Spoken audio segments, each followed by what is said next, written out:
Hemos visto que la agricultura se desarrolló, apareció entre los seres humanos hace algunas decenas de miles de años en distintos puntos del planeta que no están distribuidos homogéneamente. Aparecen en algunos lugares, algunos no. Y la mayor parte de las cosas que comemos ahora y que realmente representan como la parte del león de nuestra dieta vienen de estos centros. O sea, típicamente la soja y el arroz vienen de China, el trigo que nos da la harina, que nos da el pan, la cebada que nos da la cerveza, etcétera, etcétera, vienen de Europa, y el maíz típicamente de México, la papa de Perú, etcétera, etcétera.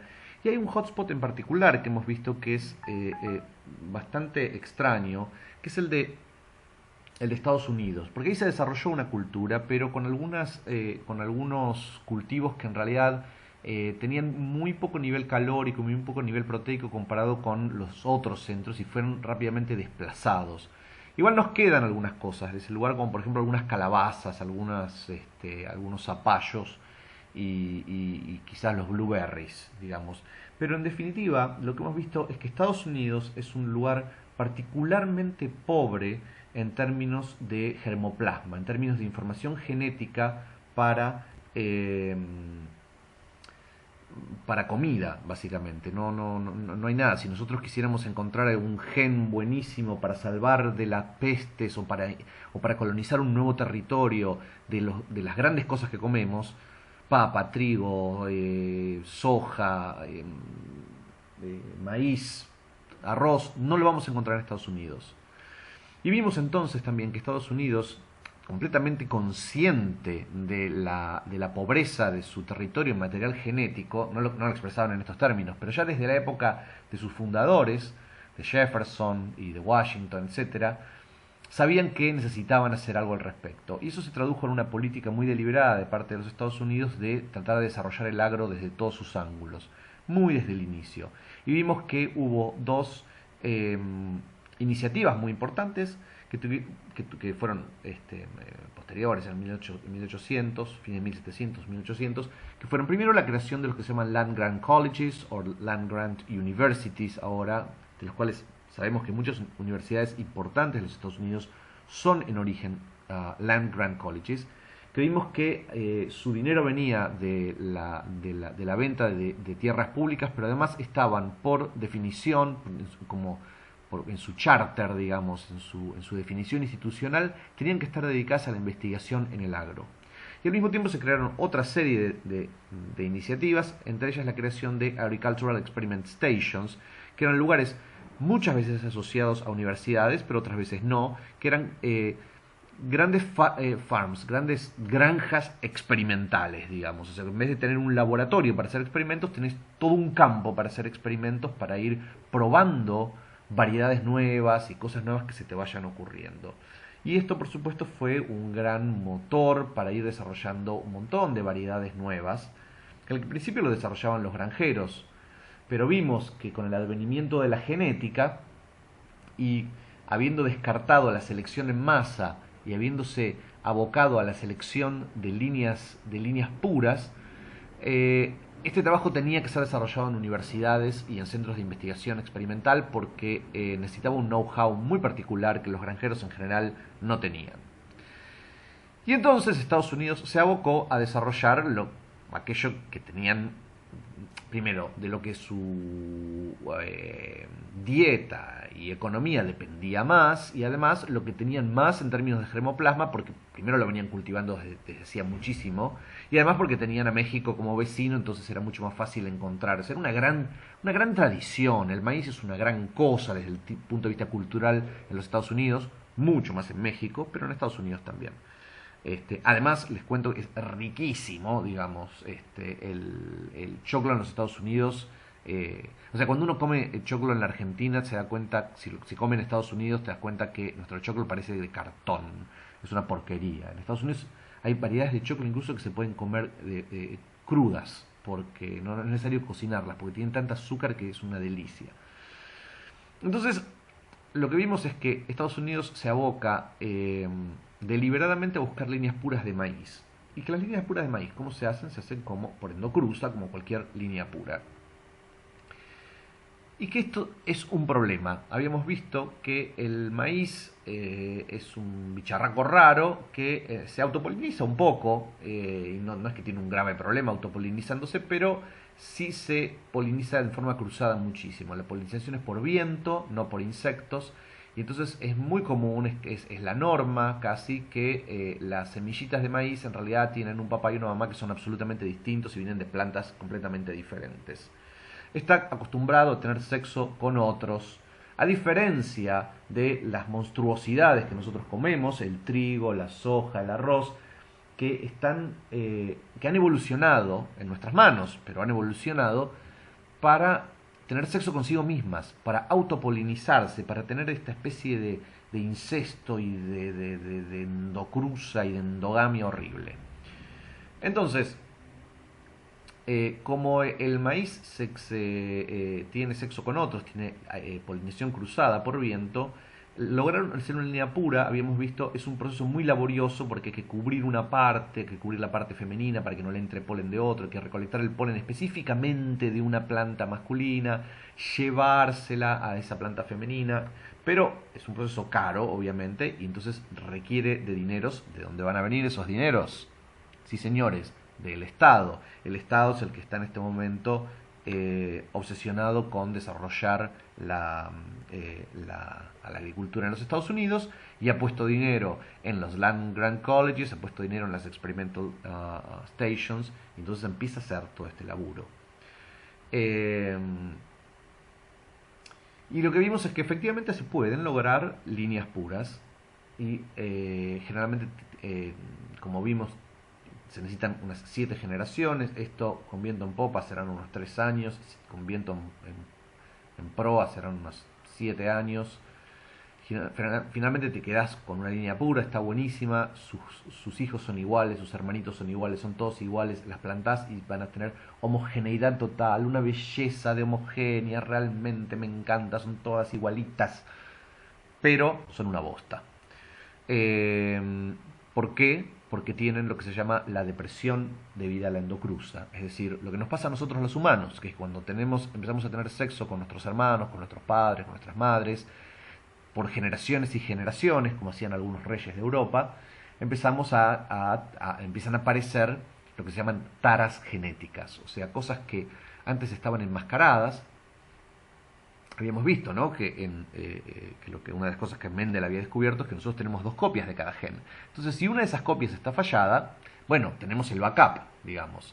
Ahora, si yo tengo hijos con mi hermana, digamos, lo más probable es que ella tenga fallado los genes muy parecidos a los míos. En cambio, si yo tengo hijos con una chica del Congo, por ejemplo, la probabilidad de que tengamos los mismos genes fallados es muy baja. Yo voy a tener algunos genes fallados, ella va a tener otros.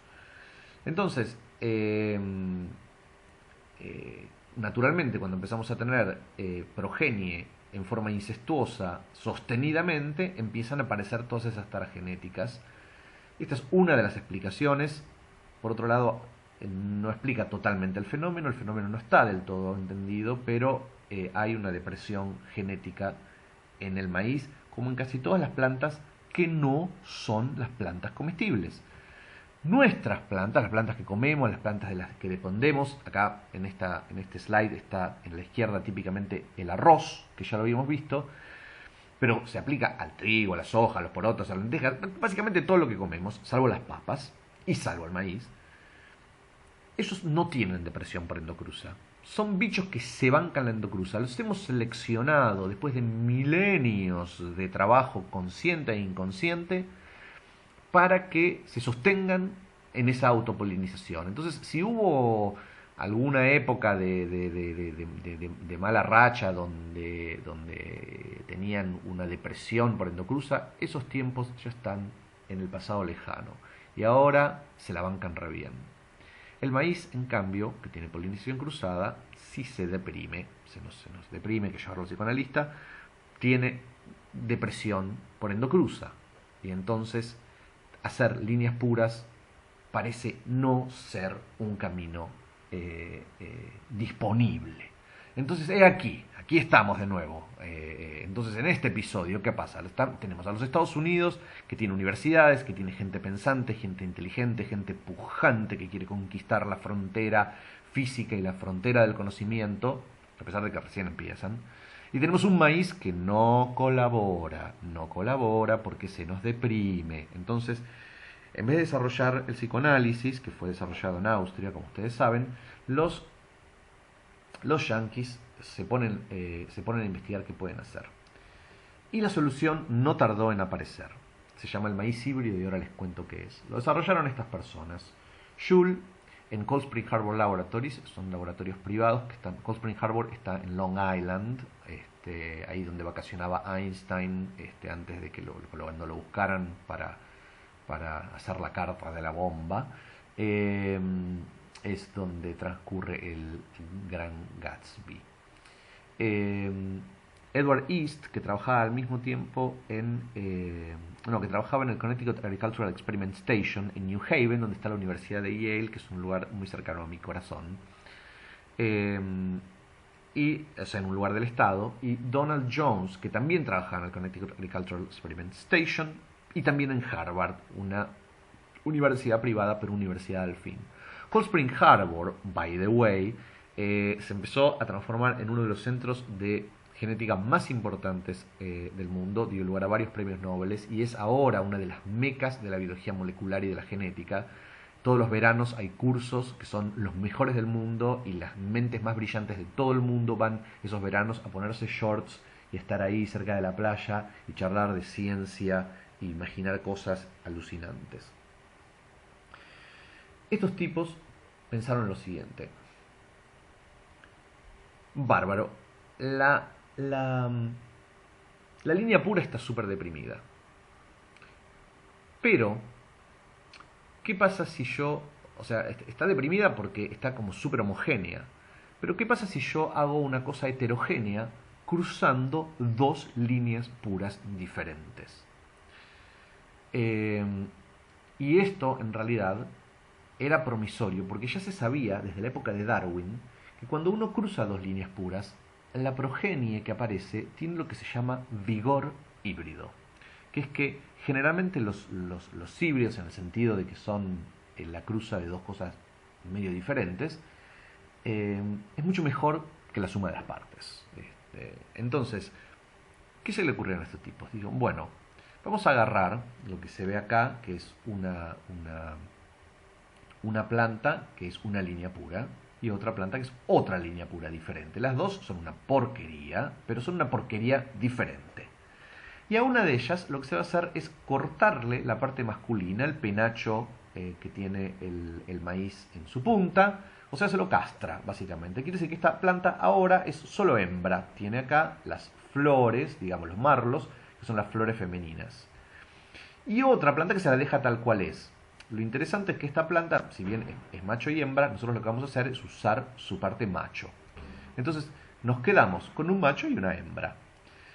El polen de esta planta va a polinizar esta planta. El polen de esta planta no puede polinizar a nadie porque no existe.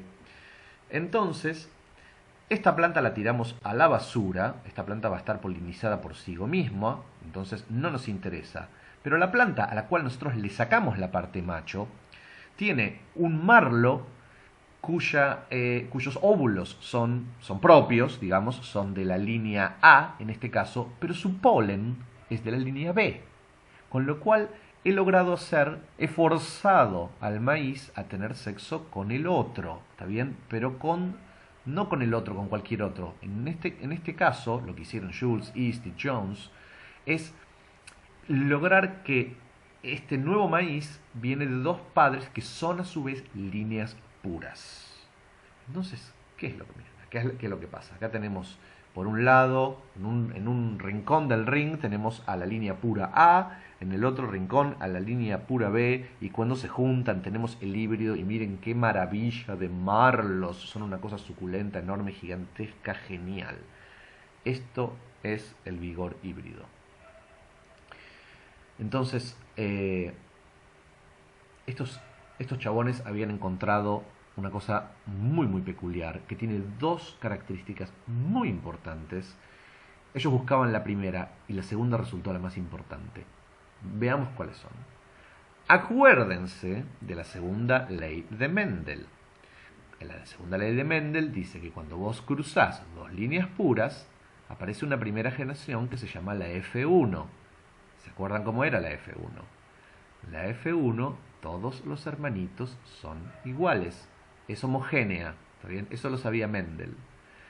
Lo que sabíamos también de la época de Darwin y que esta gente, Schultz, Jones y East, comprobaron es que además de ser homogénea, es mucho más rendidora que las líneas que teníamos al principio. Entonces nos hemos salvado de la bosta. De la bosta hemos encontrado un diamante, que es una planta que rinde mucho más. Es más, el híbrido rinde mucho más que una planta común. O sea, no solo es mejor que la línea pura, es mucho mejor que la línea común. Pero además tiene una ventaja extra. Es absolutamente homogénea, tal como eran las líneas híbridas, las líneas puras. Con lo cual tenemos las dos ventajas. La línea pura, ¿se acuerdan? Tiene la ventaja de que es homogénea. Tiene la desventaja de que es una porquería que nadie no la puedes comer ni le vas a hacer ganar plata a nadie. Pero la F1 de este cruzo híbrido es una joya, porque sigue siendo homogénea, o sea que yo puedo usar máquinas, o sea que puedo saber cuándo cosecharla, que va a madurar todos al mismo tiempo, que lo voy a poder vender buenísimo porque todos los marlitos son iguales, pero además es mucho mejor. Y ahora está el gran truco de magia. La segunda ley de Mendel nos dice también, ¿se acuerdan? Que cuando nosotros cruzamos entre sí a los hermanitos de la F1, lo que vamos a obtener es la F2, en la cual todos los genes se rebarajan y se recombinan. Con lo cual, todas las cosas que me hicieron linda a la F1, ahora pueden salir o pueden no salir. Algunos marlos se van a parecer a su abuelo línea pura chonga 1 o A, y otros se van a parecer a su abuelo línea pura chonga B, y algunos van a tener la chonguez de uno y las virtudes del otro, y impredecible, caótico.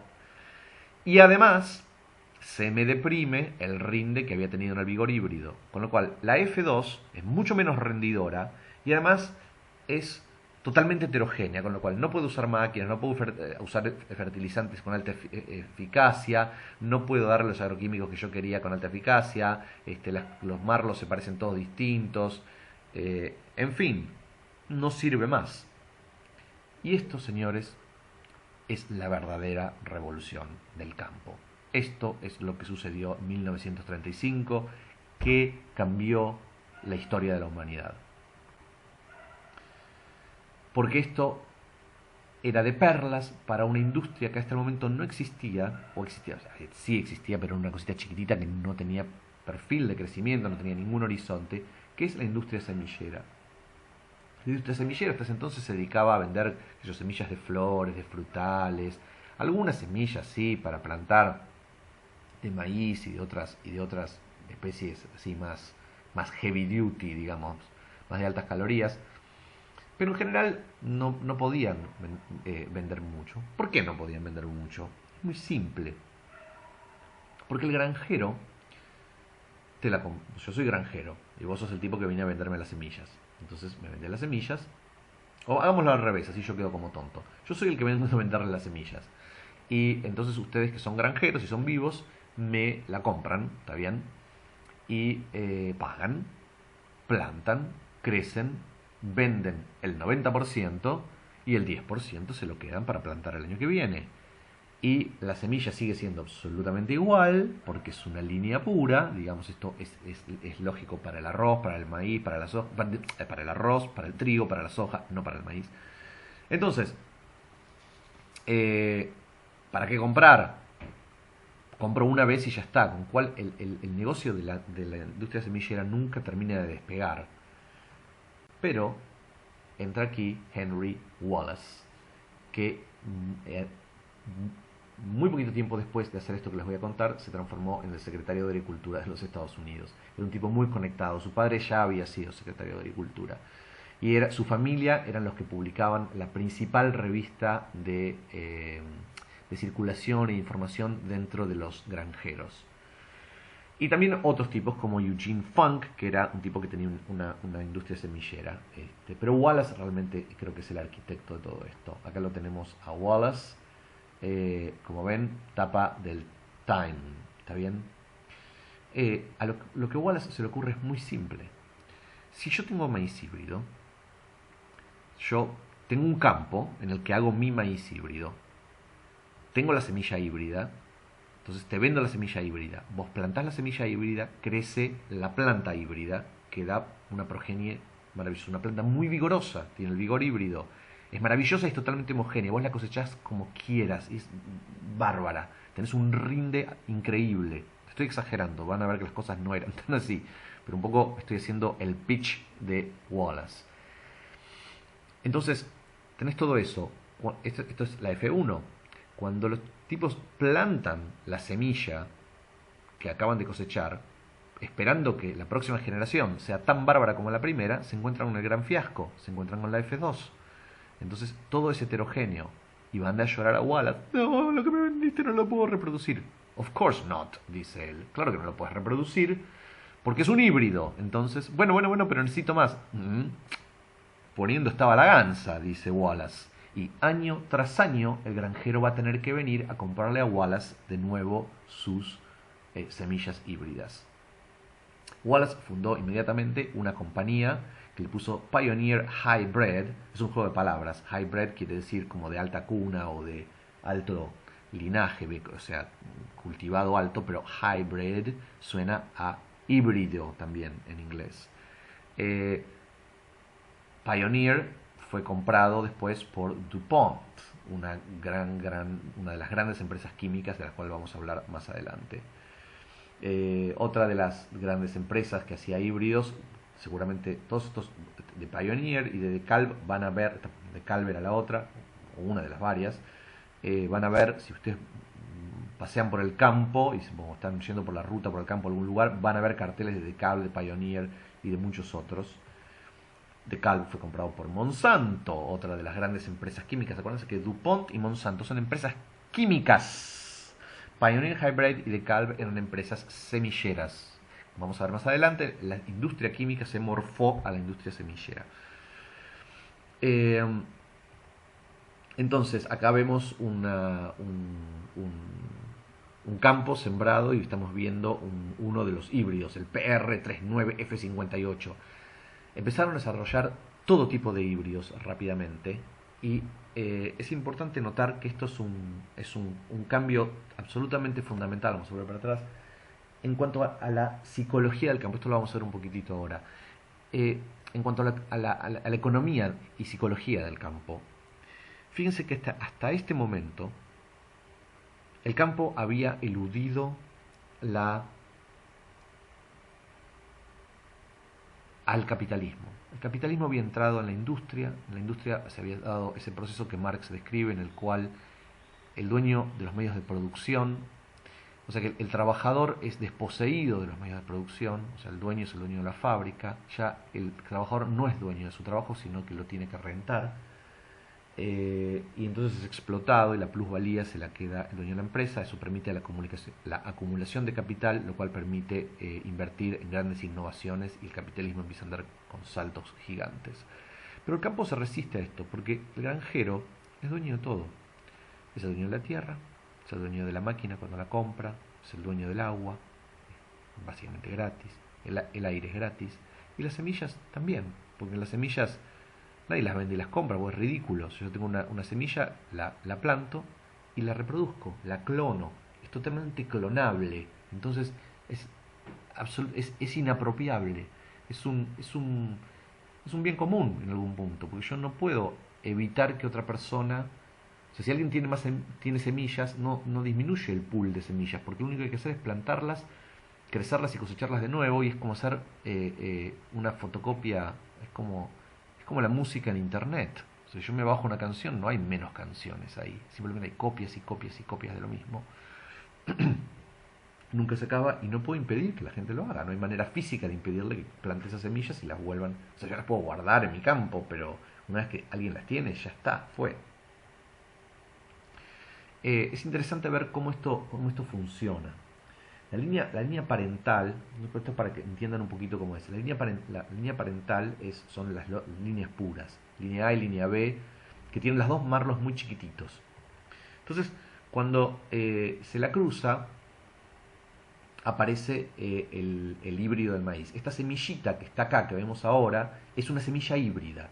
Quiere decir, su genoma es un genoma híbrido, lo cual quiere decir que tiene el potencial de crecer una planta maravillosa. Pero el marlo es una porquería y es muy difícil de ver que va a ser muy bueno. Porque el marlo de esta semilla está hecha por su mamá. Y su mamá tiene marlo chiquito, su mamá es una línea pura. El marlo está construido con la información genética del padre. La información genética de la semilla está ahí adentro y todavía no se expresó. Entonces, ¿yo qué hago con esta semilla que es la F1? La semilla es híbrida, pero el marlo es chiquitito. Entonces, ¿qué hago? La planto, ¿está bien? Entonces tengo una planta híbrida con un marlo gigante, que la planta son todas homogéneas y son maravillosas y producen unas semillas muy grandes que contienen información genética. ¿Pero qué información genética? La de la F2. Es decir, el maíz que el granjero ahora vende, digamos, es un maíz muy suculento, muy grande, con un marlo gigante, vigoroso, pero que contiene adentro la información de la F2. Entonces esto tiene alto rinde, pero cuando yo voy a plantar de nuevo esta nueva semilla, ahora tengo la F2. Con lo cual, yo vendo una parte, la otra la planto y no me rinde, tiene bajo rinde. Entonces esta es la lógica de lo que les acabo de explicar con Wallace. Y si volvemos al tema del capitalismo, lo que tenemos que entender siempre es que una semilla son dos cosas en una. Una semilla ya lo habíamos hablado, es la forma que tiene la planta de reproducirse, con lo cual es como un huevo. Y en el huevo hay dos cosas, un embrioncito que está dentro de la yema y después la yema en sí misma y la clara, que son cosas que la mamá le deja de regalo al pollito para que crezca. Es decir, ahí está toda la materia prima para construir al pollito. Y la semilla tiene lo mismo. Acá cuando vemos un corte se ve claramente. Esta parte que está acá es el embrión. Que se ve, es una cosita adentro de esto blanquito hay una cosita que es lo que va a dar lugar, son esas células las que van a dar lugar a la próxima planta. Incluso acá en el corte se ve que tienen como unas capitas, y estos son las proto hojas y acá las proto raíces. Y separado de todo esto hay una parte que se llama el endosperma, que no es más que la acumulación de reservas muy grandes que le van a dar el alimento para que el embrión crezca al principio. Cuando el embrión empieza a crecer no tiene hojas, por lo tanto no puede hacer fotosíntesis. No tiene raíces, por lo tanto no puede absorber agua. Es una inutilidad, como cuando un bebé está creciendo dentro de la panza, que necesita estar conectado con la placenta, con nosotros, porque no tiene ninguna estructura para hacer nada, no puede comer. Lo mismo pasa en el pollito, en el huevo. El pollito cuando se está desarrollando todavía no tiene piquito, no tiene nada, entonces tiene que vivir de los alimentos que le dejó la madre. Y esto es lo que nosotros nos comemos. O sea, a nosotros nos encantan las semillas porque tienen el endospermo. Entonces nosotros nos comemos todo eso. Nos comemos la comidita que la mamá le dejó al bebé, nosotros nos lo robamos horriblemente y nos comemos al bebé con toda su comidita. Pero esto quiere decir, de nuevo, que las semillas son dos cosas en una. Y en la jerga económica se usan las dos acepciones. El grano es lo que nosotros comemos y se comercializa como commodity. Es decir, un granjero no vende semilla, vende grano, porque eso es lo que nosotros comemos. Se vende por su endospermo. Pero las industrias semilleras venden la semilla, que se vende no por el endosperma, que importa muy poco, sino, en este caso, sino por el embrión, porque es el que contiene la información genética para crecer más plantas. Es decir, en otras palabras, las grandes empresas que venden grano para comer, lo que venden es endosperma, lo que venden son carbohidratos. Las empresas semilleras venden información genética, venden ADN, que está empaquetado dentro de una semilla y listo con todo para crecer. O sea, tiene un delivery system que ya viene con eso, viene en el propio objeto. Pero el kit de la cuestión, cuando alguien te vende una semilla, que estas son las empresas semilleras como la de Wallace, lo que te está vendiendo es el potencial para crecer algo que vos después vas a vender como endosperma. Por milenios la semilla no se comercializó. ¿Por qué? Porque las plantas que nosotros comemos son selfers, se autopolinizan y pueden dar líneas puras. Entonces, cuando hay una línea pura, no hay depresión del rinde, son básicamente como clones los unos de los otros. Entonces, alguien cuando tiene una semilla ya lo único que tiene que hacer es dedicarle un porcentaje de esas semillas a crecer el año siguiente y san se acabó. Con lo cual, la información genética, las semillas, fueron por milenios un acervo común, como el agua, como el aire, pero con otra característica incluso, porque si yo descubro una semilla nueva, lo que voy a hacer es compartirla. Como en realidad tarde o temprano todos se la van a apropiar, lo mejor es que yo la comparta y a cambio reciba las semillas de otros. Entonces, se parece un poco al conocimiento científico. Y no es casual, porque en ambos casos se trata de información. En un caso la información contenida en papers publicados en revistas científicas y en otro caso información alojada en el ADN de una semilla. Pero es información y lo más interesante, la información brilla más cuando la compartimos, cuando la recombinamos, cuando encontramos nuevas formas. Entonces, por milenios se creó una tradición de intercambiar este tipo de cosas. Es por ejemplo, muy fuerte en México. Aún con el maíz, que no es híbrido, los mayas intercambian variedades de maíz que son propias e identitarias de los pueblos. O sea, cada pueblo, cada localidad, cada tribu tiene sus propias variedades de maíz de las que están orgullosos y las mantienen por miles de años, pero también las intercambian con los otros como obsequios, parte de la economía de obsequios justamente, y eso teje los lazos de las comunidades maya. Y esto seguramente pasó hacía mucho tiempo con otros pueblos originarios antes del advenimiento de la industrialización. Después de la industrialización todo bárbaro, pero recién en 1935 la semilla empieza a ser comercializada por productores de semillas. Pero la cosa no era tan fácil. Wallace tenía una idea fenomenal, una sorpresa, porque en realidad East, Schul y Jones habían desarrollado sus híbridos para tratar de tener alto rinde, digamos, para evitar la depresión de la endocruza.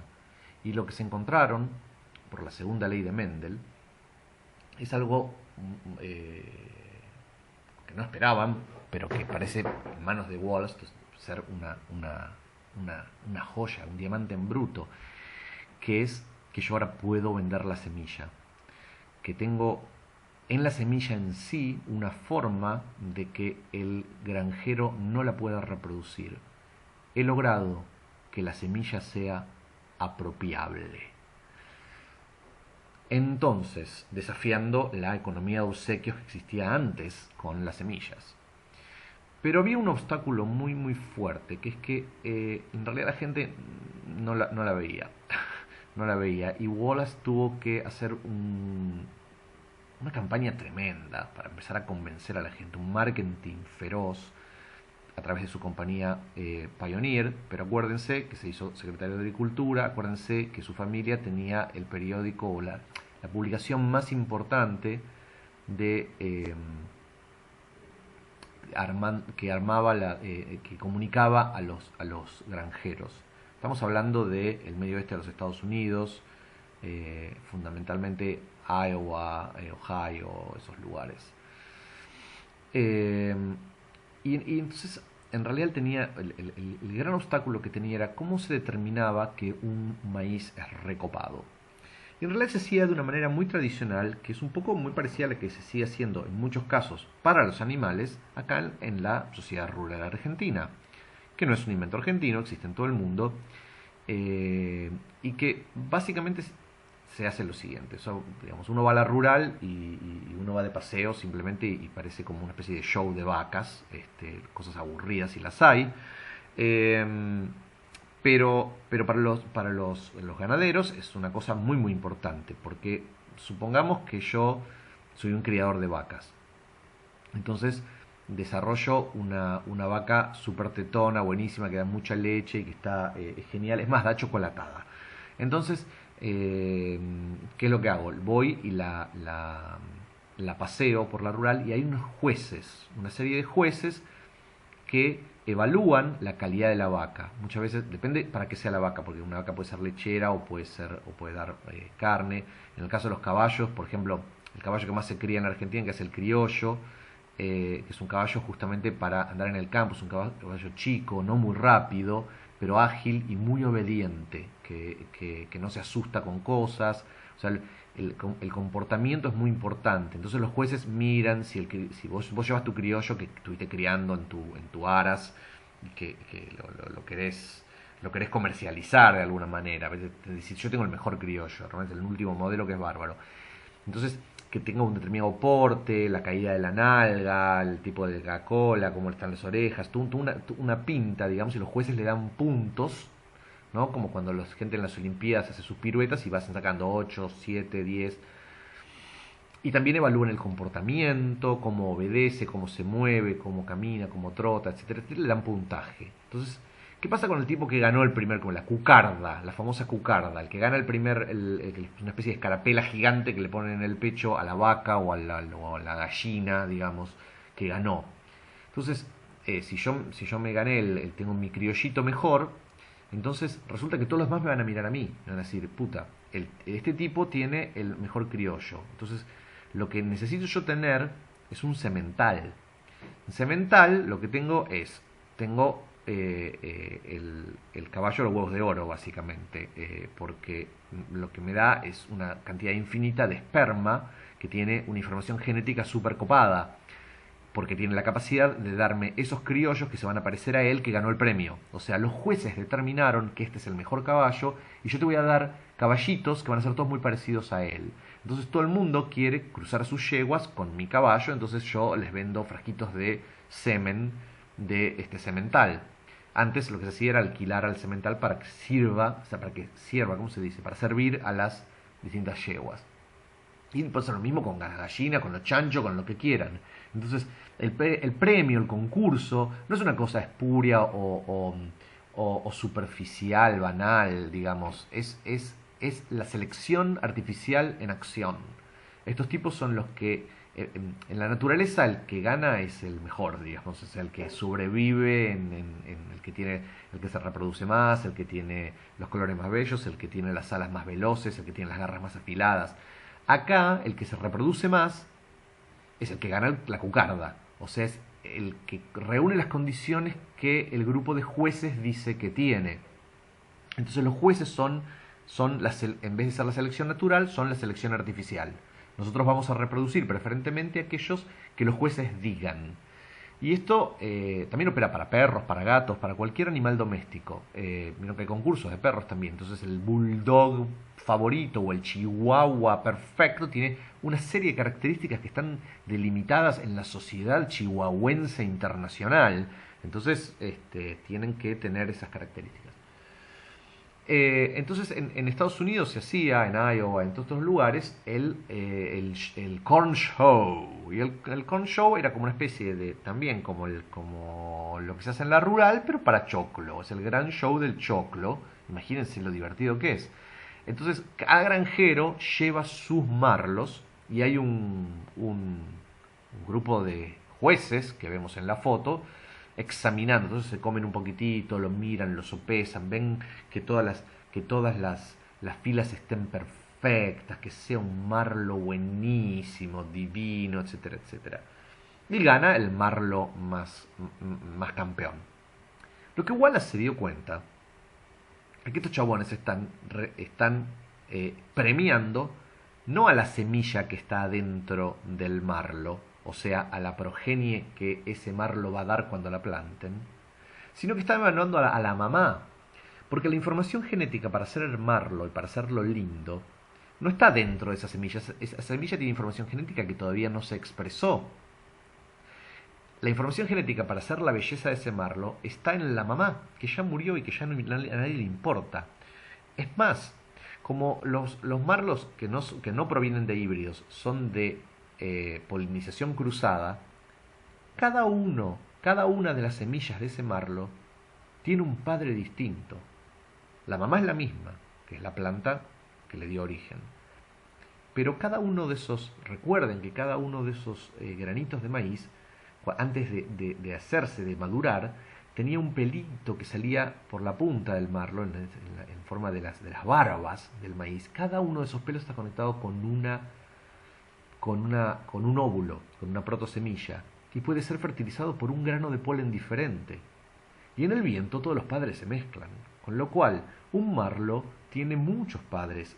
De hecho, es una representación estadística del polen que está circulando en el viento en ese campo, que son todos los padres que están ahí, que es una cosa muy heterogénea. Con lo cual el marlo mismo no es homogéneo. El seleccionar un marlo como premiado, digamos, es seleccionar una mamá que era bastante buena, digamos, pero millones de papás, que algunos son buenos y otros son malos, son tan heterogéneos como el campo que yo tenía antes. Y cuando yo planto ese maíz, voy a tener el mismo campo que tenía antes. O sea, es un campo en chiquitito. No mejoré. Entonces la selección por marlos de esta manera es extremadamente lenta y casi imposible de hacer. Los jueces están seleccionando lo equivocado. Igual se lo sabe. Entonces dice, ¿cómo puedo hacer? Lo mejor sería deshacernos del show. El show es una porquería, no sirve para nada, está distorsionando todo lo que sabemos sobre el maíz. Bueno, es que esto, imagínense que estos señores con sombrero que están ahí sopesando marlos en sus manos, son unos capangas, son los que saben de más de maíz, y es toda una cultura que se ha creado alrededor del corn show, gente que vive de eso, digamos. Entonces todo el mundo cree, es casi como una religión. Y Wallace es un iconoclasta, es un tipo que viene a patear el tablero, viene a destruir a los falsos ídolos en el templo, con otro evangelio, el evangelio de la ciencia en este caso. Pero ¿cómo puede hacer para convencerlos? Ahí está la segunda genialidad de Wallace, que es que dice, yo no voy a destruir el corn show, sería estúpido. Lo que tengo que hacer es una toma de karate y usar el propio momentum de mi enemigo para hacerle perder el equilibrio. Entonces voy a hacer un nuevo show, con toda la parafernalia, con todos los hotcakes, con todas las tortas fritas que venden y las señoras que ríen, con el tiro al blanco, con el forzudo que tiene que pegarle al cosa que hace ping en la punta, y con los niños que corren y qué sé yo. Todo eso, lo lindo, lo voy a seguir teniendo. La reunión de la domingueada va a seguir estando, la sensación de competencia va a seguir estando, los jueces van a seguir estando, pero tenemos que cambiar efectivamente qué es lo que medimos. Entonces, había los jueces tenían como unos libretitas donde anotaban, donde decía, bueno, le doy al color del grano tanto de puntaje, le doy al largo del marlo tanto de puntaje, y así había una matemática complicada para encontrar al ganador. Él dice, no señores, no vamos a ver todas estas idioteces de los marlos. Lo que vamos a hacer es contar el rinde. O sea, viene fulano de tal del campo López, de ahí de Olavarría, que tiene un nuevo maíz que dice que es bárbaro. Bueno, genial, traes tus marlos, sacamos las semillas, las plantamos en un campo, que crezcan los maíces, cosechamos lo que sale y vemos cuántos bushels per acre, cuántas toneladas por hectárea sacás, y ese es el dato que va al show. Entonces en el show se miden, y es más, porque se lo puede teatralizar, puede ser que traigan la producción de 1 hectárea, por ejemplo, entonces se la pone ahí, se la pesa adelante de todos, y todos, ¡oh! Tantas toneladas, qué sé yo. Efectivamente, inventa el show del rinde y empieza a aprender. Por supuesto, lo propala a través de su Farmer's Review, que es una de las cosas más leídas Los que votan a Trump es lo que más leen en el Midwest. Es una de las publicaciones más leídas en Estados Unidos. Eh, y entonces empieza a aprender esto. Y claro, entonces lo que compiten ya no es la belleza o las condiciones genéticas de la mamá maíz, sino realmente las condiciones genéticas internas de esa semilla. Y eso es muy importante porque los híbridos, cuando vos ves un marlo de híbrido, el marlo es una porquería, porque es tan patético como las líneas puras que le dieron origen. En realidad, como la línea pura materna que le dio origen. Pero es absolutamente patético, es horrible, es un marlo chiquitito y espantoso. El marlo que realmente te deslumbra es el hijo de ese, que es el que viene de la semilla híbrida. Entonces, realmente dio vuelta a las tablas Wallace con esto y empezó a venderles. Hizo otras cosas además, o sea, por ejemplo, él les ofrecía, bueno, mira, yo te vendo todas las semillas para que vos plantes todo tu campo. Pero vamos a hacer una cosa, te vendo la mitad. La otra mitad te la regalo. Te la regalo. Si te va mal, yo me como las pérdidas. Si te va bien, me das un porcentaje de lo que vos ganaste. Entonces, asumía él el riesgo, no el granjero. Y con eso fue convenciendo a algunos. Igual la historia es bastante interesante y el gran despegue de Wallace fue en un año que hubo una sequía muy grande y él justo había desarrollado un híbrido, tuvo la suerte de haber desarrollado un híbrido que era resistente a la sequía o bastante resistente a la sequía, con lo cual todos los que le compraron a él se llenaron de plata ese año y los otros se fundieron. Entonces eso le dio un golpe de efecto muy grande y a partir de ahí empezaron a comprar híbridos. Entonces, es muy interesante y este gráfico es un gráfico que ustedes van a tener que mirar una y otra vez y analizarlo en detalle, porque explica mucho de la historia del híbrido y gran parte de lo que pasó después con el híbrido. Este es un gráfico que muestra la productividad en, de nuevo, bushels per acre en el eje de las Y, en el eje vertical, y en el eje de las X, el eje horizontal, tenemos el tiempo. Y vemos que más o menos en 1935 Wallace introduce los primeros híbridos, Funk también, los otros, o en los años 40 ya empiezan a aparecer. El híbrido 307 es el híbrido con el que Wallace tiene tanta suerte porque es resistente a la sequía. Y esto que dice RYD es el Rates Yellow Dent, que es el el maíz no híbrido. Ese era uno de los mejores en la época, se sigue usando, pero es un maíz no híbrido, muy bueno, no es una línea pura tampoco, es un conjunto bastante heterogéneo, digamos, o sea que no son todos iguales los maíces, pero son bastante parecidos, es decir, hay cierto nivel de homogeneidad, pero no es una homogeneidad total como sería en una línea pura. Y así como como el Rates Yellow Dent, había muchos en esa época, había muchas variedades, como sigue habiendo ahora en México. Son variedades de polinización abierta o cruzada que tienen, repito, cierto grado de homogeneidad, pero que no es total. Y fíjense que la productividad de esas es bastante pequeña, pero que la productividad de los híbridos que empieza a meter Wallace en el mercado no es realmente mucho mayor que Rates Yellow Dent.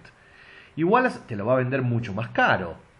El otro o lo compras o ni siquiera lo compras, lo reproducís en tu propio campo, con lo cual el Rates Yellow Dent tiene un costo de producción muy bajo para uno. Lo único que tiene es el costo de cosecharlo, de sacarlo del marlo, de limpiarlo, de desinfectarlo y de volverlo a plantar. O sea que hay un costo, pero no es muy alto. Wallace tiene un costo muchísimo más alto porque tiene que generar las líneas puras, tiene que cruzarlas experimentalmente, tiene que armar los híbridos, tiene que ver cuál híbrido funciona, después tiene que producir el híbrido, empaquetar toda la semilla y vendértela. Sus costos son más altos. Entonces él tiene que darte una cosa que a vos te reconvenga, porque si no, solo le conviene a Wallace, nadie le va a comprar. El rinde tiene que ser mucho más alto, si no, esto no va como negocio. Y fíjense que al principio no va, porque los rindes de las semillas híbridas son ligeramente superiores, solo marginalmente superiores a las de una cosa que podés replantar vos tranquilamente sin tener que comprarle nada a nadie. Entonces, Wallace está en un problema. Por suerte la pega bien al principio con el híbrido 307 y entonces la gente se la empieza a convertir. Y entonces, ¿qué sucede? Y este gráfico lo representa y sucede algo fabuloso. Con el tiempo, los híbridos son cada vez más y más rendidores. ¿Por qué? ¿Cómo se desarrolla que un híbrido sea más rendidor? Bueno, Wallace tiene que ir a su campo y empezar a probar cosas raras. Empezar a buscar distintas líneas puras, que cruzadas den mayor rendimiento, que tengan más resistencia a esto, que se lo coman menos los bichos. Entonces, cuando se lo comen menos los bichos, tiene más rendimiento, que tenga raíces quizás más profundas o más largas, entonces puede absorber más agua, entonces crece más. Que le pueda poner más fertilizante y entonces hago que la planta crezca más grande, pero se tiene que bancar el fertilizante. Son todas características genéticas que tengo que ir encontrando que aumenten el rinde. Esto se puede hacer, pero es costoso, lleva mucho tiempo y mucho dinero. Entonces, ¿quién lo hace? Hasta el momento en el trigo y todas esas cosas, los granjeros lo hacían un poquitito, pero en los Estados Unidos fundamentalmente lo hacía, adivinaron, el Estado a través de los Land Grant Colleges y de las experimental farms o las experimental stations. Pero ahora Wallace puede hacerlo en su casa, en su campo. Y puede hacerlo, ¿por qué? Porque si él desarrolla un híbrido nuevo, se lo vende a alguien y puede hacer pingües ganancias. Mientras que si yo mejoro una semilla de soja y se la vendo a fulanito de tal después la replanta y no me va a dar plata, por lo cual yo no voy a poder tener acumulación de capital, que no voy a poder invertir en desarrollar nuevas variedades. Entonces, al principio Wallace tiene híbridos que se parecen mucho a las variedades que están circulando por ahí, porque son las que tiene a mano para hacer sus híbridos. Pero una vez que empieza a ganar un poco de plata, la puede invertir en su propia investigación científica para desarrollar nuevos híbridos que sean mejores. En cuanto los híbridos empiezan a ser mejores, yo puedo asegurarme mucho más la venta, y no solo eso, lo puedo cobrar mucho más caro. Cuanto más alto se rinde, más va a ser la ventaja que saque el granjero, y yo esa ventaja me la quiero quedar en gran parte yo, no toda, porque si no el tipo no me va a comprar, pero siempre puedo jugar. Mientras que el tipo gane más que lo que ganaba antes, yo se lo puedo cobrar. ¿Cómo se produce una mayor productividad? Esto es una cuestión clave. Yo les dije, tiene que ver con la investigación científica. Bueno, ¿qué es lo que busca la ciencia? Y es interesante porque uno podría pensar, y bueno, yo lo que quiero es una planta que tenga un marlo mucho más grande. Sí, es verdad, y se puede jugar con la genética para que hay genes que controlen el tamaño del marlo. Pero de última, el marlo grande se tiene que hacer con átomos, digamos, con materia que viene de algún lado. O sea, por ejemplo, vos tenés una genética que te daría un marlo súper gigante, pero si no tenés las raíces para absorber los nutrientes que te permitan hacer ese marlo grande, el marlo va a seguir siendo chiquito. Y en definitiva, esto no varía mucho. Lo que realmente cambia la ecuación es poder plantar más plantas en las mismas hectáreas. Esto cambia totalmente el rendimiento, es obvio. Entonces, lo que hay que lograr es plantar con alta densidad. El problema es que esto no es fácil de hacer, porque ¿qué pasa? Cuando yo planto con alta densidad, las plantillas están tan cerca que sus raíces se empiezan a tocar y en realidad compiten por mismos recursos. Éramos lo que habíamos visto, es el gran problema de las plantas, que es que sus hijos caen cerca y le compiten con los recursos. Como no se puede mover a otro lugar a comer en otro lado, cuando ya ha absorbido todos los nutrientes que están en el suelo inmediatamente alrededor, ya está, la planta es como que llegó a su tope, no puede crecer más. Entonces, para yo poder tener más maíz, en vez de, si yo por ejemplo planto el doble de plantas en hectáreas, duplique mi rinde. Lo que pasa es que no lo puedo hacer porque ya la planta agotó los nutrientes del suelo. Entonces, ¿cuál es la solución? Sí, exactamente. poner más nutrientes en el suelo. Entonces, pongo fertilizantes, con lo cual ahora ya estoy adicto no solo a las semillas, sino que tengo que comprar más fertilizantes. Eh, entonces, ¿qué es lo que pasa? Le pongo los fertilizantes y el marlo se vuelve más grande, sí, pero la planta se vuelve mucho más alta, empieza a crecer muchísimo y se vuelve una especie de, de junco muy grande. Y entonces cuando eso pasa, la planta se dobla, se cae, se rompe y en vez de ser un maíz cosechable, el marlo se cae al piso, se embarra y se pudre. Entonces, eso no funciona. Entonces, para, para yo poder tener más rinde en alta densidad, necesito que la planta pueda crecer de una manera muy especial. Y eso sí está controlado genéticamente. Entonces, en realidad no se buscan variedades genéticas que tengan marlos más grandes. Lo que se buscan son que sean más enanas. Son plantas genéticamente más chicas, bien erectas, de tallos muy fuertes y de raíces muy robustas, que anclen a la planta a la tierra y no se caiga. Y además el tallo que no se doble y no se rompa. Y que crezca bien derecho para arriba y corto, porque si crece muy alto igual como que se va a caer. Todas estas cosas están controladas genéticamente y es lo que Wallace y sus amigos empezaron a buscar.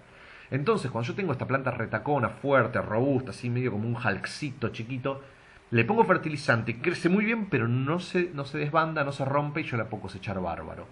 Entonces, las plantas erectas, de tallos fuertes, retaconas, chiquitas y de raíces robustas son plantas que están genéticamente adaptadas para crecer con un régimen de fertilizantes.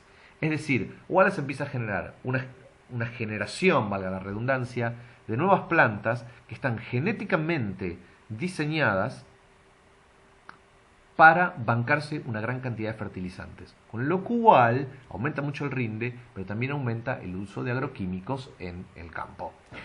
Y además, quiere decir lo siguiente, ¿yo voy a tener alto rinde si uso el híbrido? No, necesito el híbrido con el fertilizante.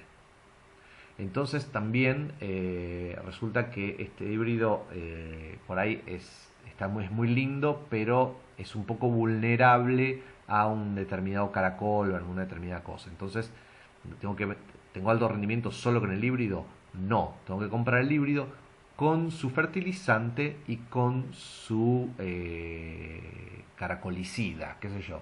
Entonces, ya los híbridos vienen en paquetes, que son el tipo de semilla para un determinado suelo, para un determinado régimen de riego, con un determinado fertilizante que yo también te lo vendo, con una determinada serie de agroquímicos que yo también te los vendo. Por eso no es sorprendente que las industrias químicas terminen comprando a las empresas de semillas. Acá vemos, un poquito fuera de foco, que esto fue un negocio espectacular.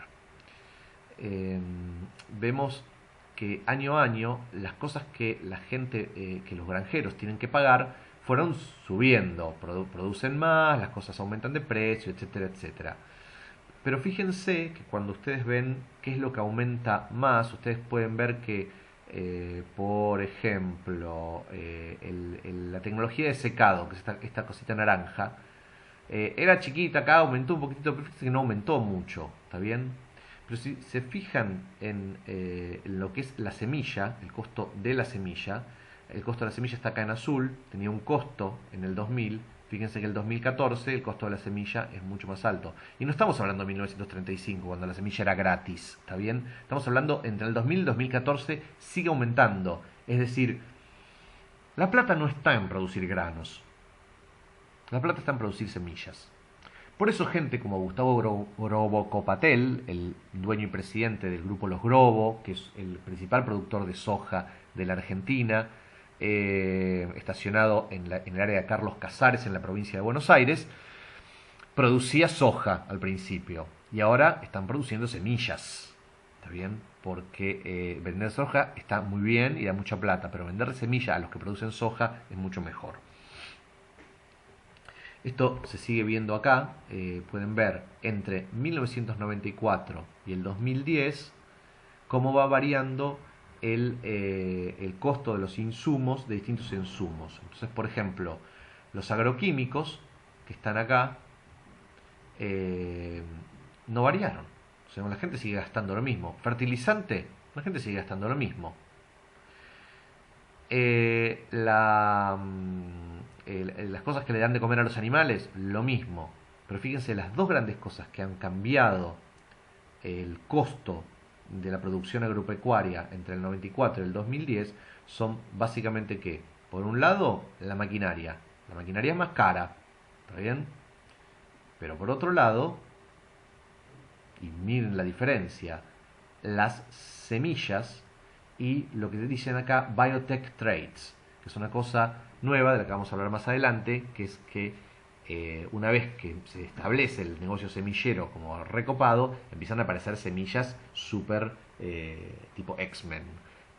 Semillas que al principio las mejoramos con cruzamientos genéticos, como hacía Wallace, generando líneas puras, como ya vimos antes, con endocruza, pacientemente, buscando esta característica, combinarla con esta característica, etcétera, etcétera, hasta producir algo muy lindo, o directamente poniéndolo en un laboratorio, inyectándole ADN de otra especie y haciendo plantas transgénicas.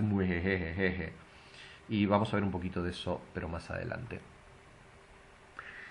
Esto, por supuesto, tiene un impacto en el tipo de inversión. Es decir, lo que vimos antes de la lógica. Si yo te puedo vender una semilla híbrida y vos no la podés plantar de nuevo, sino que me tenés que comprar todos los años, yo ahora puedo lucrar con el hecho de haber creado una semilla nueva. Es decir, si yo compongo una canción y la subo a internet y todo el mundo se la puede bajar gratis, yo como compositor de música no puedo hacer grandes sumas de dinero. Lo que tengo que hacer es, voy a ganar mucho cuando dé recitales, porque ahí sí te cobro la entrada, está bien porque me venís a ver en persona, pero por haber hecho la canción no. Si yo en cambio logro hacer una canción que no sea clonable, que no sea copiable, un archivo que esté protegido de alguna manera, entonces vos cada vez que te lo querés bajar tenés que pagar. Y esto es justamente lo que hizo Wallace con los híbridos de maíz. Con lo cual incentivó a la investigación en desarrollo de híbridos. En las otras especies no se invertía tanto y no se creaban tantas variedades nuevas porque no había tal incentivo. Con lo cual tampoco había incentivo para producir variedades que aumentaran enormemente la productividad. Wallace sí tenía un incentivo. Si yo aumento la productividad de la semilla, vos vas a ganar más plata y yo te puedo cobrar más caro la semilla que de última es mía, me la he apropiado. Entonces esto se ve acá en que hay fondos públicos invertidos en agricultura, pero hay fondos privados que son muy importantes. Y en los países centrales, digamos, lo que es la tajada privada versus la pública es mucho más grande. Acá vemos que desde los años 60, digamos, que ha ido creciendo cuánto se invierte en investigación. R&D quiere decir Research and Development, o sea, investigación y desarrollo, en temas del agro. Y recién en el 85 más o menos empieza a superar ampliamente la inversión privada a la inversión pública, que se mantuvo más o menos constante. Después vamos a ver en realidad qué pasó en los 80 que hizo que esto despegara tanto, digamos. Igual, fíjense que no hay un punto de inflexión, sino que en los 80 en definitiva pasó algo que venía pasando, que es que venía creciendo.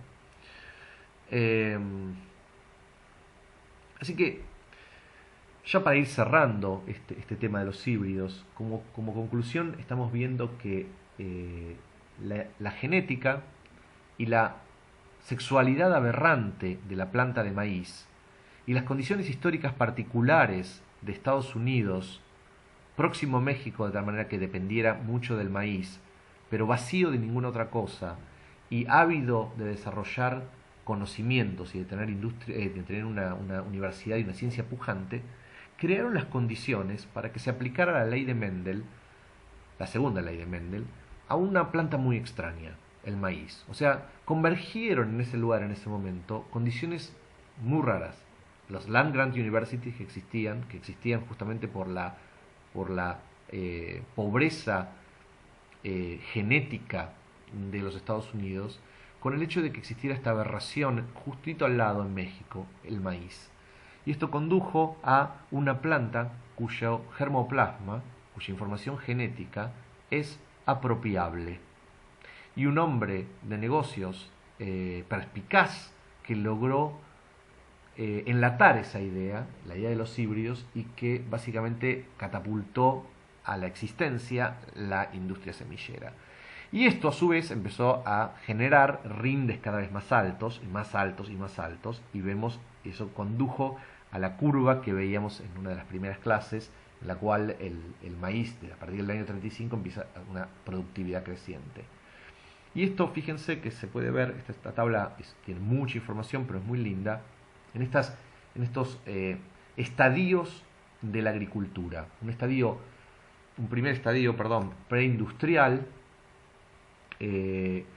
uno donde empieza a emerger un mercado, otro donde el mercado se expande y después se consolida.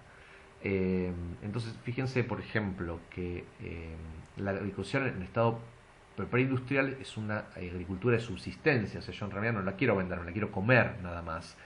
Y predominan las variedades, o sea, hay muchísimas variedades diferentes, cada pueblo, cada etnicidad, cada ciudad tiene sus variedades propias.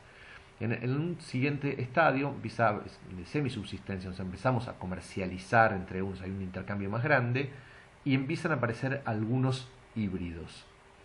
Es decir, aparecen los híbridos, pero no tiene gran impacto. Después, en una siguiente, en la etapa de expansión, realmente lo que pasa con el maíz empieza a aparecer que ya no es para que la gente coma en su propio campo, sino que empieza a tener escala industrial. Y lo que se empieza a usar son algunas variedades, pero híbridos. Es decir, vemos que la tecnología predominante es de variedades hacia híbridos y en este momento se trata simplemente de usar solamente híbridos. Esto es para el maíz y después vamos a ver si se aplica o no a otras cosas. Vemos que las cosas se hacen, hay un intercambio, o sea, ¿de dónde sale la semilla? La semilla se produce en la granja y se intercambia entre granjero de granjero a granjero. Y después nos vamos moviendo hacia un sistema en el cual los granjeros todos los años tienen que comprar semillas del productor. Pero esto es de a poco, digamos. La producción de la semilla al principio es simplemente en la propia granja. Pero en la etapa de emergente, las semillas se empiezan a producir en las granjas, pero después como se empieza, porque las producen en masa, ¿se acuerdan? Era por selección en masa, con muchas variedades al mismo tiempo, digamos, o con variedades que son muy heterogéneas. En cambio, cuando se empieza a usar la genética, empiezan a aparecer las public organizations, o sea, los land grant colleges y las experimental stations. Entonces lo que hay es genetistas que están trabajando en desarrollar semillas ahí en estos lugares, pero que son con fondos públicos. Cuando empiezan a aparecer los híbridos, en cambio, se sigue produciendo también en la granja y también en lugares públicos, pero empiezan a aparecer las compañías a nivel nacional, digamos, como Pioneer Hybrid, como DeKalb, como muchas otras, Funk. Y lo que nos estamos moviendo ahora es a un sistema en el cual la producción está globalizada y está en manos exclusivas de la industria privada. Los experimental farm stations y todo eso ya no producen ni venden a nadie, digamos, por ahí hacen cosas experimentales, pero una vez que la semilla fue desarrollada se la dan a otro para que la venda. Y fíjense también que lo que dice el locus of seed R&D, que quiere decir en dónde se hace la investigación y desarrollo de las semillas. Al principio, en la época preindustrial, todo el desarrollo de cosas nuevas, novedosas, innovaciones en términos de semillas nuevas. Uy, tengo esta semilla que es buenísima, me da un marlo naranja, me da un marlo rojo. Se hacía en la granja, ¿está bien? Después, en la parte donde están emergiendo, toda esa investigación pasa, con el advenimiento de la genética, a las organizaciones públicas, a las land grant colleges y a las experimental stations. Finalmente, cuando aparecen los híbridos y aparece la apropiabilidad, entonces empiezan a jugar las industrias privadas. hasta ese entonces no había ningún incentivo. ¿Para qué voy a invertir yo sumas cuantiosas de dinero en desarrollar una nueva semilla si yo después esa semilla no se la puedo vender o sea, se la vendo a alguien pero solo un año? No, con eso no puedo, se la tendría que vender a un precio exorbitante, digamos, para prorratear sobre todo el uso que va a tener, y eso es inviable, con lo cual no existía la investigación, pero casi no existía la investigación privada en semillas. Con el advenimiento de los híbridos sí aparece, se empieza a hacer, y finalmente esto culmina en que hay lugares públicos y privados que desarrollan semillas nuevas, pues están sumamente especializados y son muy tecnológicos. Pero al día de hoy siguen existiendo muchísimos lugares públicos donde se desarrollan semillas nuevas para el bien público, justamente porque si bien las semilleras hacen plata con esto, los demás comemos con esto, con lo cual es de interés público que haya mejores semillas para justamente evitar que nos muramos de hambre. Entonces, creo que haber contestado esta pregunta a lo largo de la clase, por qué al principio la financiación de la investigación en semillas fue pública y luego se movió a una mayor base privada, pero esto es lo realmente importante que nos tenemos que llevar de esta situación, que es un ejemplo, pero a la vez no es solo un ejemplo, porque el mercado de las semillas es una cosa que está dándole forma a gran parte de la economía del mundo y a gran parte de la ciencia del mundo. En este momento se investiga muchísimo y gran parte de los avances en genética vienen justamente de la industria biotecnológica, que está aplicada en gran medida me refiero al porcentaje de dólares, al desarrollo de nuevas semillas. Y después vamos a ver cómo. Finalmente, esto nos resuelve el enigma que teníamos al principio. ¿Qué pasó en el año 35? Wallace y sus híbridos de maíz. Esto nos explica el segundo punto de inflexión que tenemos, el que está por acá, que pasa mucho después, que no fue por Wallace, fue más bien por algo que pasó al fin de la guerra, pero de eso vamos a hablar en otra oportunidad. Esto es todo, amigos. No es todo. Por favor, les pido que cuando terminen de ver escuchar esta clase, vean el video que se llama creo que The Hybrid Corn Miracle. The Hybrid Corn Miracle. También es un video medio vintage. Explica de nuevo algunas de las cosas que les expliqué, pero está lleno de imágenes muy elocuentes y es muy importante que lo vean. Acuérdense también de ver en el campus las tareas que les corresponden.